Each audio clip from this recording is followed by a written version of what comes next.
ለኢየሱስ ክርስቶስ ስደት ዋናው ምክንያት ሰብአ ሰገል መምጣት ነው። ኢየሱስም በይሁዳ ቤተልሔም በንጉሥ ሄሮድስ ዘመን በተወለደ ጊዜ እነሆ ሰብአ ሰገል ተወለደ፣ የአይሁድ ንጉሥ ወዴት ነው? ኮከብ በምስራቅ አይተን ልንሰግድለት መጥተናል እያሉ ከምስራቅ ወደ ኢየሩሳሌም በኮከብ እየተመሩ መጡ። ንጉሥ ሄሮድስም ሰምተው ደነገጠ። ሄሮድስ በዚያ ጊዜ በይሁዳ ላይ የነገሰ የአይሁድ ንጉሥ ነበረ። ስለሆነም አይሁድ ንጉሥ እርሱ ሆኖ ሳለ የተወለዱ የአይሁድ ንጉሥ የሚለው ሰብአ ሰገል አነጋገረ፣ እጅግም አስደነገጠው። ስልጣኑን መርዶ የነገሩት መሰለው። ማንኛውም ንጉሥ መንግስቱን ስልጣኑን እንዳይንብል የሚመለከተው ሄሮድስም በሕይወቱ ቁንጮ እንደሆነች የሚመለከታት መንግስቱ ተግቶ ይጠብቃት። እንኳን በሕይወት እያለ ከሞተ በኋላ ቢሆን ልጁን በዙፋን ላይ እንዲቀመጥ ይመኛል እንጂ መንግስቱ በአድ እንዲወርሳት አይፈልግም። እንግዳ የሆነው ሰብአ ሰገል አነጋገረው፣ ውስጡንም በጭንቀት ፈጥሮበታል። በዚች ሀገር እኔን ገድሎ የሚነግስ ንጉሥ ተወለደ ማለት ነው የሚለው የራሱ ጥያቄ ራሱን አስጨንቋል። የካህናቱም አለቆች ህዝቦችም ጻፊዎችን ሁሉ ሰብስበው ክርስቶስ ወዴት እንዲወለድ ጠይቃችሁ፣ ካህናቱ ክርስቶስ በቤተልሔም እንዲወለድ ትንቢት ተናግሯል። በቤተልሔም ነው አሉት። ትንቢቱ አንቺ ቤተልሔም ይሁዳ ምድር ከይሁዳ ገዦች ከፍ አትበልሽም፣ ሕዝቤ እስራኤል የሚጠብቅሽ መስፍን ከአንቺ ይመጣል። ከዚህ በኋላ ሄሮድስ ሰብአ ሰገል በስውር ጠርቶ ኮከብ የታየበትን ዘመን ከእነርሱ በጥንቃቄ ተረዳ። ወደ ቤተልሔም እነርሱን ሰድዶ እንድንሰግድለት ንገሩኝ ያላቸው።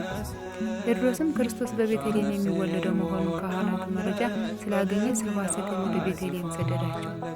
ቤተልሔም ገብታችሁም ስለ ሕፃኑ በጥንቃቄ መርምሩ ብሏቸዋል። ሰብአ ሰገል ትንቢት የተነገረለት ሕፃን በትክክል መወለዱን ማረጋገጥ ፈልጓል። በተለይም ሰብአ ሰገል የተወለደ የአይሁድ ንጉሥ ማለታቸው ነው። እንቅልፍ ነስቶታል። ሄሮድስ ያሳስበው መንግስቱን ጉዳይ ነው እንጂ ትንቢት የተነገረለት ንጉሥ ከተወለደ መንግስቴን ይቀማኛል ብሎ ሰግቷል። ሰብአ ሰገል በኮከብ እየተመሩ መምጣታቸው ደግሞ ድንጋጤ አባብሶታል። የሚሰግዱለት ሰብአ ሰገል በኮከብ እያስመራ እያስመጣ ከዋክብት የሚታዘዙለት ምን ያህል ታምረኛ ነው! ይህ ሕፃን ካደገ በኋላ በብዙ ሰራዊት ማሸነፍ እኔ አይቻለኝም። ገና በለጋ ነቅዬ መጣል ይኖርብኛል። ሄሮድስ ረጋ ብሎ ቢያስብ ኖሮ ትንቢት የተነገረለት ሕፃን ከሆነ ትንቢቱ ሳይፈጸም እንደማይቀር ማሰብ ነበረበት። ነገር ግን ንግስታት እንዲህ ያለ ሀሳብ የሚያስቡበት የአእምሮ የላቸውም።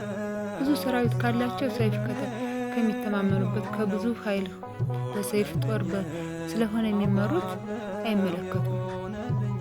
ግዙፍ ኃያል ረቂቅ እግዚአብሔር ኃያል በዓይነ ሕሊና አይመለከቱትም። ሄሮድስ ሕፃን ባገኛችሁትም ጊዜ እኔ ደግሞ መጥቼ እሰግድለታለሁ ንገሩኝ አላቸው። ሰብአ ሰገል እኔ ደግሞ መጥቼ እሰግድለታለሁ ማለቱ ሰብአ ሰገልን ለማታለል ነው። ሕፃኑን ያለበትን ቦታ ሳይደብቁ እንዲነግሩት የተጠቀመበት ያነጋገረ ስለት ነው። አንደበቱ እሰግድለታለሁ ሲል ልቦናው ግን አስገድለዋለሁ የሚል ነበር። ሄሮድስ አነጋገረ እውነት ቢሆን ኑሮማ እግዚአብሔር መልአክ ሰብአ ሰገል ወደ ሄሮድስ አትሄዱ አይላቸውም ነበር። ለኢየሱስ ክርስቶስ የሚሰግዱ ሰዎች የሚከለክል እግዚአብሔር መልአክ የለም። ሄሮድስም ግን አይሁድ ንጉሥ የሚለው ቃል ከሰማ ጀምሮ ለመስገድ ሳይሆን ኢየሱስ ክርስቶስን ለማስገደል ሁኔታዎች በማመቻቸት ላይ ነበረ። መረጃም ለማግኘት የማይቆፍረው ጉድጓድም አልነበረ። ከካህናቱ ባገኙት መረጃ መሰረት ቦታው በቤተልሔም መሆኑን ቢያውቁም ቤተልሔም ከሚገኙ ብዙ ሕፃናት መካከል ክርስቶስ የትኛው እንደሆነ ለይቶ ማወቅ አይቻልም። ሰብአ ሰገል ግን በኮከብ እየተመሩ ስለሚሄዱ ሁለት ታምራቶችም ኮከብ ክርስቶስ ጋር ሳያገናኛቸው አይቀርም። ከሰብአ ሰገል ትክክለኛውን መረጃም እንደሚገኝ ስላወቀ ሰብአ ሰገል ማታለል ጀመረ። ሰብአ ሰገል በሌላ መንገድ እመለሳለሁ። ላይክ፣ ሰብስክራይብ እንዲሁም ሸር በማድረግ ተባበሩኝ። አመሰግናለሁ።